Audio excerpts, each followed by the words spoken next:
કે પરમાત્મા તરફથી આપણને આ 5 તત્વનો પૂતળો મળ્યો હતો, શરીર.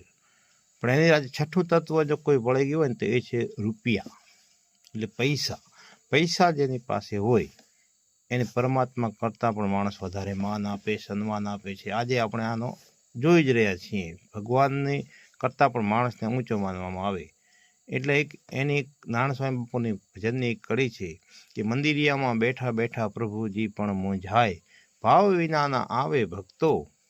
કોઈ હૃદય અંદર ભાવ ના હોય, ભાવ વિનાના આવે ભક્તો, એ પૈસા ફેંકી જાય, સમજણ જીવનમાંથી જાય તો પછી ખૂબ જોયા જેવી થાય.